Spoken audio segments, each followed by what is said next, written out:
Comment conserver les objets dans les musées le plus longtemps possible sans qu'ils soient toxiques? C'est la grande interrogation de l'exposition intitulée Flux ramifiés, esquisses de parenté, une exposition fruit d'une collaboration de 5 universités entre l'Afrique et l'Europe. Elle donne également vie à des objets déjà utilisés pour éveiller des consciences. L'exposition actuellement au musée Théodore Monod de Dakar est aussi proposée en réalité virtuelle. Mamadou Dieng et Sidi Niang.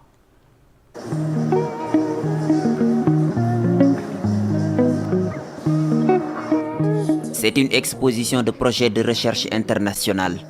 Elle est baptisée Flux ramifiés, esquisses de parenté.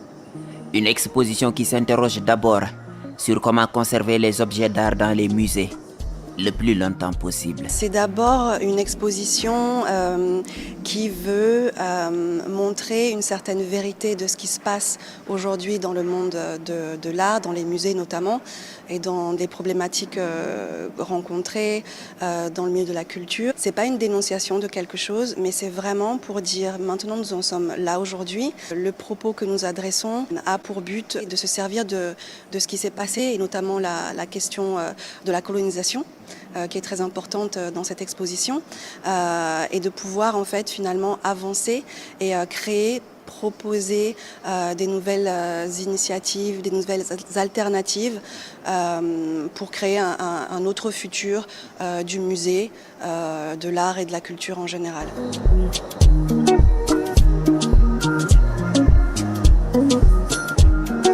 Une exposition fruit d'un quinquennat de recherche de 5 universités entre l'Afrique et l'Europe à travers le programme Reconnecting Objects, conçu pour reconnecter les objets. Les artistes ont travaillé indépendamment sous la supervision des universités, mais des travaux qui ont un lien. Le mot lien est un mot clé. Parce qu'on doit faire le lien avec l'environnement, on doit faire le lien avec les problèmes écologiques que nous rencontrons, avec les problèmes par exemple de restitution des œuvres d'art, du patrimoine, des problèmes liés à la conservation, à la toxicité, et encore une fois donc à ce rapport avec l'environnement.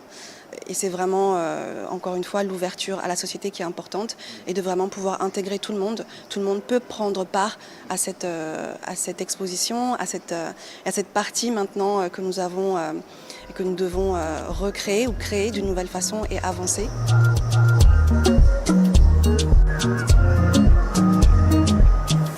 Une exposition de 8 pavillons, des modules ludiques, didactiques, écologiques, proposés aux visiteurs. Cette exposition a donné vie à des matériaux déjà utilisés pour éveiller des consciences, comme ici, au pavillon Sénégal.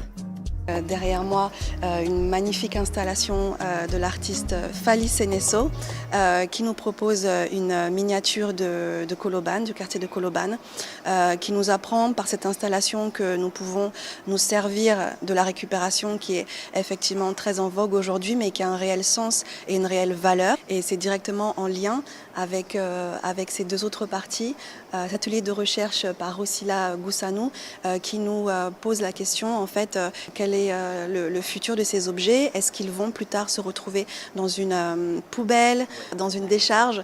Donc pour éviter ça, est-ce qu'on peut se poser aussi des questions dès à présent sur le devenir de ces œuvres d'art, sur la surproduction aussi, comment nous pouvons faire, quelles initiatives nous pouvons prendre ou proposer? Une exposition à contempler aussi virtuellement grâce au talent de ce jeune artiste vidéaste.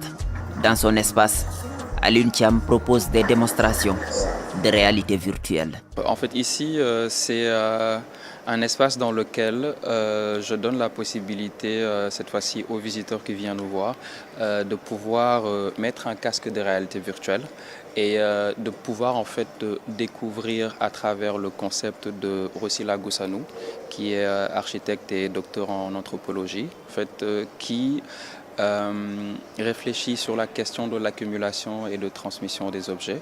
Il m'a demandé d'imaginer ce que pourrait être cet espace du musée Théodore Monod dans lequel nous sommes, et de l'imaginer dans quelques décennies, quelques années, ce que ce musée-là, en fait, cet espace pourrait devenir.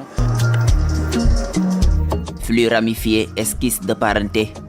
Une exposition à contempler au musée Théodore Monod de Dakar jusqu'au 15 septembre.